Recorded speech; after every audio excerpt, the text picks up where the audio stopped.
All right, hello. Welcome. As these early meetings at the beginning of the semester are going to be getting familiar with the equipment and introducing myself repeatedly. I'm Dr. Bob Wenta, and I want to talk about today the idea of limits. We're going to be discussing those a little more extensively, and it's an important component in discussing the idea of derivatives in calculus. It's really an important concept.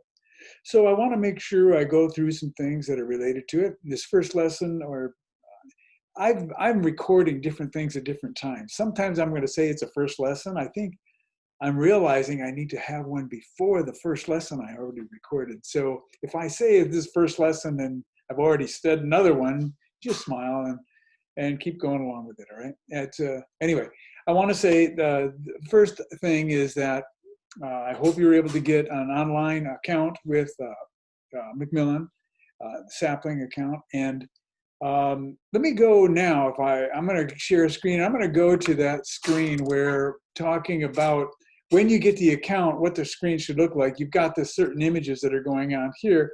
One of the things is this black box right here, this black text icon. If you click on it, you do end up getting the text. That is our e-text.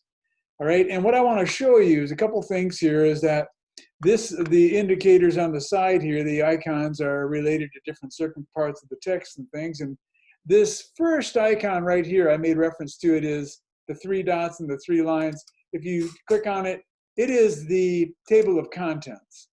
All right, and if you click on that, it'll take you to, notice you've got an appendix, you've got applications index at the beginning. And chapter P is preparing for calculus. I'll be going through that with you.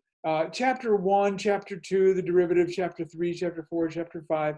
The 1 through 5, we're going to be hitting some materials in chapter 5. That's what we're going to be working with.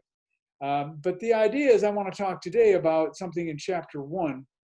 And at the beginning here, I want to discuss the idea of a limit. And so one of the things that the notation that's used, if you haven't seen it before, several of you probably have in some way or another, but if you haven't, take a look at the situation there that's given there toward the top of the page, this notation right here, the limit. Notice what this, I'll read this as it's being stated here, as I'm pointing to it. The limit as x approaches c of f of x is equal to the number L. There's a value. So the limit as x approaches some value, usually there's a number there in some format, and the function typically, if it's defined somewhere, it might refer to it as f of x, but typically it's going to be the function itself will be listed here. And the words are, the limit as x approaches some value of x, which they're calling c, of the function is equal to the number L. And notice it's saying here, the value of f can be made as close as we please to L for x sufficiently close to c, but not equal to c. So it's saying that as you get closer and closer and closer and closer and closer to c, you're going to be getting closer and closer and closer and closer to L. That's the key idea. We'll come back to that and show different examples of that in a different little while. But here's one of the main things I want to point to is if you've got a function and c is the value that's being referred to here, and L is the limit, notice in this case, the black dot is there. L is there. And notice that as you get closer and closer and closer to c here, one side or the other, you're getting closer and closer and closer to L. And the idea is that if the value is continuous and it's a situation is full, if it's all, there's no gaps in the situation, then the value is going to be that number right there. That is the limit. Notice in this situation here, this example, this is defined so that at c, the function is defined off of the graph here, off the curve. All right? So even if that's true, the value of the function, you plug in c to this function, you get this dot. That's where it is. It's up here. But if you're asked, what is the limit of this function as x approaches c? It's coming in from the left and from the right to the same spot, and you can always get closer and closer and closer. Therefore, the limit is going to be the value L. and not this value f of c that's given in this diagram, okay? So even if it's not defined, in this third example, it's not defined as this dot up here, okay? It's not defined anywhere, but the limit as x approaches c from the right and from the left is going to the exact same place, and as you get closer and closer, it's going to this space. Therefore, the limit is L, even if it's not part of the function, okay? I want to make sure that's clear. And some of the notation that's used is this. I want to show you this right here. Example 2 is showing that if the limit as x goes to 2 of 2x plus 5 using a table. It's talking about investigating a limit using a table. What do the numbers look like as you get closer and closer and closer and closer to x equals 2? This is your C, and the L is the end result of the answer. And in this situation, a lot of times the circumstance is going to be that the idea is plug the 2 into this function. If there is no problem there, if there doesn't cause a denominator to be equal to 0, or you don't get a negative under a square root, or some other rule of mathematics is not broken, then plugging the 2 in will give you the answer to the situation, all right? So like in this case right here, the limit as x approaches 2 of 2x plus 5, it's a line, right? That's just a line. Plug in 2 into this function, and you get the answer. Plug in 2 here, you get 4 plus 5 is 9. Well, they show in the table that as you get really, really close to 2, okay? Whereas x is approaching 2 from the left-hand side, we're getting at 1.99, that's pretty close, but this is getting closer, closer, closer, closer to 2. And as you get closer and closer, this is getting closer and closer to 9, all right? And as you come in from the right, same situation. You're getting closer and closer to 2.01, that's within 100. 0.001, 0.0001, it's getting closer and closer all the time to 9. It's getting closer and closer to 9. Well, this again is a way to check and see. Look with me, I'm gonna put it over on my, I'm gonna put it on Desmos here, let me switch with me.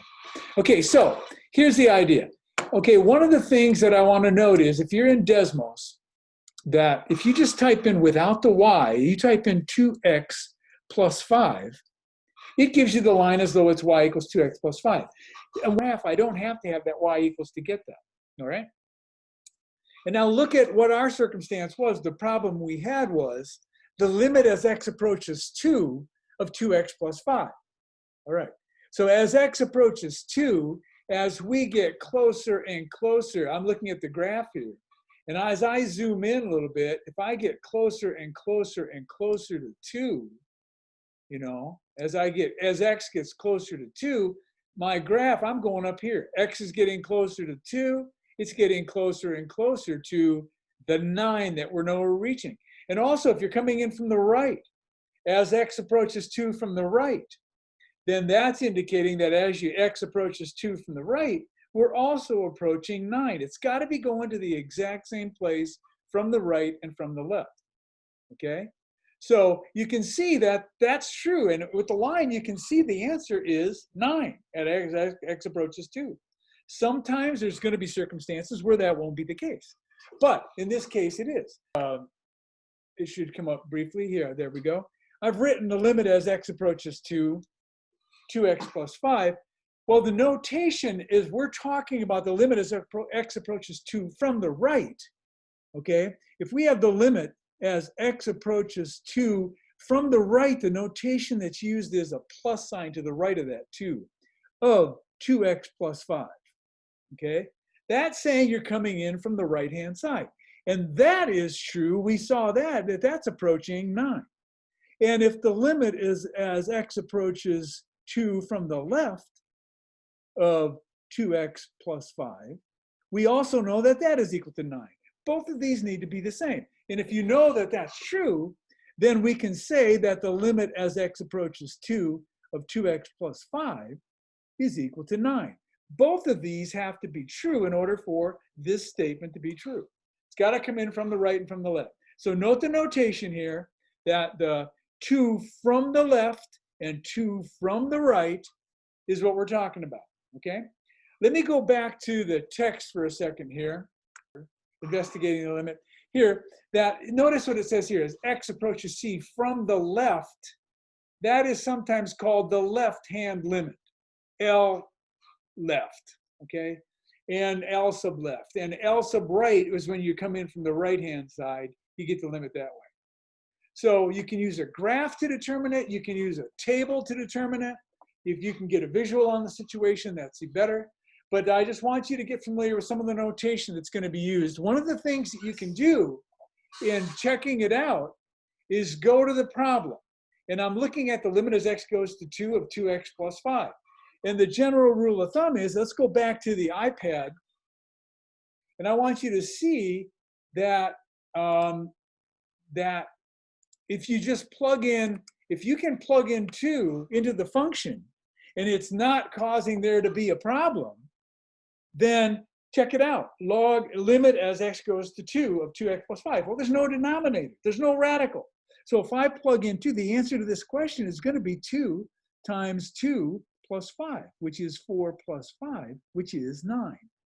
So the first thing to check is plug it in and see if it works. If it doesn't cause a problem, that's going to be then you've got the answer to the limit right there. Several of the problems that I'm assigning you in Sapling are going to be that way.